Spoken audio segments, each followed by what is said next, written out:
বাংলাদেশের বহুল আলোচিত প্রতিষ্ঠান ডেস্টিনি গ্রুপ, সেই ডেস্টিনি গ্রুপ দুটি প্রতিষ্ঠানের মধ্যে একটি হচ্ছে ডেস্টিনি গ্রুপ। আজ সেই মামলা মূলত আজকে রায় হওয়ার কথা ছিল, সেই রায়ের বিষয়ে মাননীয় আদালত সাধারণ গঠিকায় আজকে যে বিষয়টি উপস্থাপন করেছে সেই বিষয়টি সম্পর্কে কোম্পানি পক্ষের আইনজীবী সমাজে এই মুহূর্তে কথা বলেন।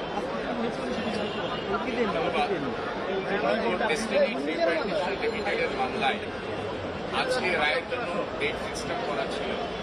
রায়ের জন্য আজকে প্রথম ডেট, কিন্তু আদালত আজকে জানিয়েছে যেহেতু এটি একটি বড় আকারের মামলা, রায় এখনো প্রস্তুত হয় নাই, সুতরাং সে কারণে আজকে তিনি রায় ঘোষণা না দিয়ে পরবর্তী 15ই জানুয়ারি 2025 তারিখ তিনি রায় প্রদান করবেন।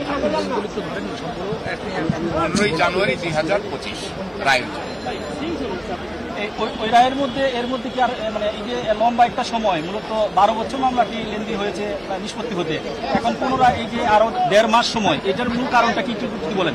মূলত আপনারা জানেন যে এবার ডিসেম্বরে ভ্যাকেশনের বন্ধ থাকবে, যেহেতু পুরো ডিসেম্বর ভ্যাকেশন থাকবে, বন্ধ থাকবে, সে কারণেই ডিসেম্বরে না দিয়ে জানুয়ারির 15 তারিখে তিনি দিয়েছেন।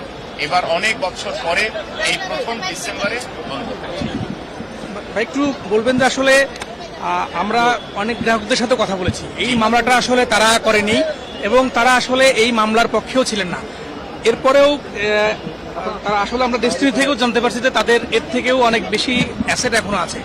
এরপর আসলে কি কারণে তাকে বারবার তার জামিন নামঞ্জুর করা হয়েছে এবং তাকে আজকেও কেন আসলে রায়টা দেওয়া হয়নি? প্রথম বিষয়টি হচ্ছে রায় প্রদানের বিষয়টি হচ্ছে এটি সম্পূর্ণ বিচারিক আদালতের ঐচ্ছিক ক্ষমতা, অর্থাৎ আদালত যখন রায় প্রস্তুত করবেন তখনই ঘোষণা করবেন।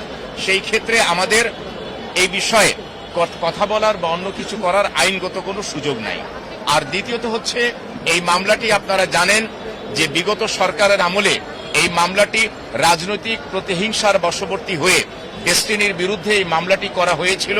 ডেস্টিনির বিরুদ্ধে কথিত মতে যে প্রতারণা বা মানি লন্ডারিং এর যে অভিযোগ, এটি হচ্ছে কাল্পনিক, এটি হচ্ছে সৃজিত, এটি হচ্ছে মন গড়া, এটি হচ্ছে উদ্দেশ্য প্রণোদিত।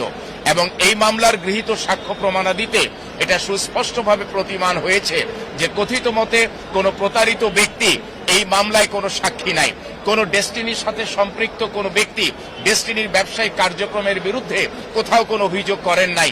তদুপরিও এই দুর্নীতি দমন কমিশন ইতিপূর্বে এই মামলা উদ্দেশ্য প্রণোদিতভাবে করেছে। আমরা বিশ্বাস করি যেহেতু এই মামলার অভিযুক্ত আসামি জনাব মোহাম্মদ রফিকুল আমিন, ফারাহ দিবা এবং লেফটেন্যান্ট জেনারেল হারুন রশিদ, জনাব মোহাম্মদ হোসেন সহ অন্যান্য যাদেরকে অভিযুক্ত করা হয়েছে, তারা মামলা গুণাগুণের ভিত্তিতে ইনশাআল্লাহ তারা খালাস পাবেন। আমরা ন্যায় বিচার প্রত্যাশী, আমরা আশা করছি এই মামলার দায় থেকে তারা মুক্ত হবে। পরবর্তী তারিখ কবে? 15ই জানুয়ারি 2025। আমার নাম, আপনি হয়তো নতুন এই জন্য, বাইটের জন্য একটু বলুন। আমি আমার নাম হচ্ছে অ্যাডভোকেট এহসানুল হক সমাজি। ডেস্টিনির আইনজীবী। জি,